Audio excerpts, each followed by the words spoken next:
Think street protests are just pointless political theater? Think corrupt politicians just hide behind walls laughing at people holding cardboard signs? You're dead wrong. Today we're tearing into a massive data drop from the National Bureau of Economic Research. And trust me, this analysis is going to completely shatter everything you thought you knew about how power actually works. Here is the ultimate question. When 1 million people flood the streets, do the dictators and the oligarchs actually care? Common sense tells you no. But the math screams yes. Because the crowd isn't just yelling. They are literally stabbing the elites right in the wallet. $2.8 billion. Lock that number in your head. This is our first major reality check.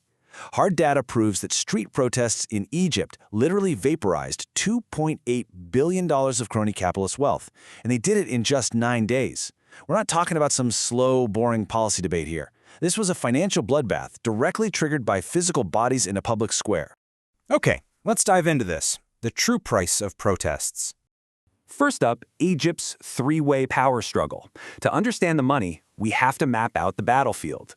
Don't fall for the myth that the Arab Spring was just a simple story of the people versus the dictator. The reality was a ruthless three-way turf war for absolute control. You had Mubarak's old political elites going head-to-head with the military generals. The politicians had state power, sure, but the military? They controlled a massive, untaxed economic empire that was completely hidden from civilian oversight. The flow of money here is incredibly clear once you see it laid out. Faction 1, Mubarak's cronies, getting filthy rich off state-sanctioned monopolies. Faction 2, the military generals, quietly hoarding wealth through their own autonomous economy.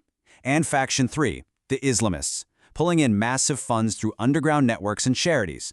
3 distinct factions, 3 perfect loops of systemic corruption. Now, check out this timeline of absolute chaos. January 2011, Mubarak falls. February 2011, the military takes over. June 2012, the Islamists take power. July 2013, a military coup snatches it all back. Every single time that throne changed hands, the power dynamics completely flipped. But more importantly, mountains of wealth violently shifted overnight. Next, the stock market slap. Let's move past the history lesson and track the actual cash. This data is absolutely brutal. When Mubarak was forced out, companies with zero political connections, their stock prices barely moved. A 0% drop, they were totally fine. But the companies deeply tied to Mubarak's elite cronies, they plummeted 13.1% in just 9 trading days. The stock market was mercilessly stripping them of their wealth in real time. Because the stock market smelled blood in the water. This wasn't some random panic. It was a surgical strike. Investors instantly knew the state-sanctioned monopolies were dead. The second a corporation's political sugar daddy falls, the real market value drops to 0. Which brings us to the short-selling power of 500,000. Now, what's really interesting here is that the thing actually manipulating the market wasn't a presidential resignation letter. It was crowd size. 500,000. That is the magic number that triggered a financial earthquake. The data shows that the sheer physical presence of 500,000 bodies packing into Tahrir Square was enough to instantly drain the blood out of the ruling faction's corporate empires. And the precision of this wealth destruction is mind-blowing. When those 500,000 people gathered, the incumbent regime's connected firms saw a daily relative drop of nearly 1%. But the rival factions' companies? Zero change. The protests didn't crash the whole economy. Like a scalpel, they only sliced open the wallets of whoever was currently sitting on the throne. Facing this kind of financial annihilation, these massive corporations went into extreme survival mode. Step 1. Fire the ousted regime's cronies from the board of directors immediately. Step 2. Aggressively hire leaders from the new power faction, usually a military general. Step 3. Sit back and watch your profitability magically recover because you've got a brand new master. Moving on to why keyboard warriors fail. Prepare to have the Twitter revolution myth destroyed. The media has been lying to you for years.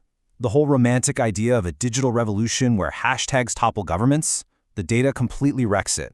On one side, you have angry keyboard warriors raging from their couches. On the other, physical human beings risking their lives in a public square. Guess which one actually terrifies billionaires?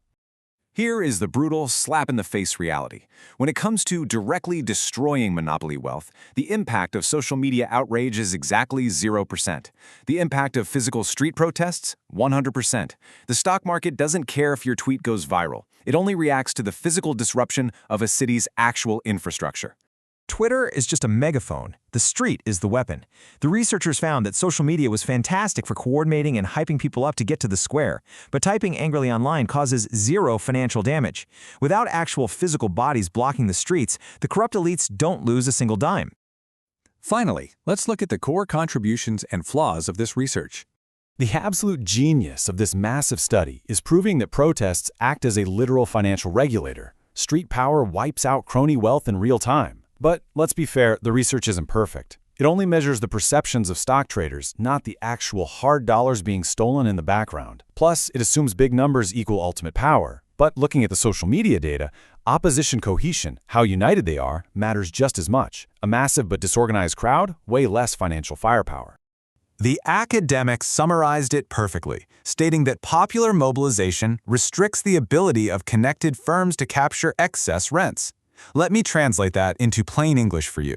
When the laws are blind and the courts are corrupt, physical bodies in the street are literally the only barriers stopping oligarchs from eating everything. So next time you turn on the news and see a massive street protest, ignore the slogans, look past the political signs, follow the money. Ask yourself, whose wealth is being systematically destroyed today? Thanks for diving into this explainer with us. Keep questioning the obvious, and I'll catch you in the next one.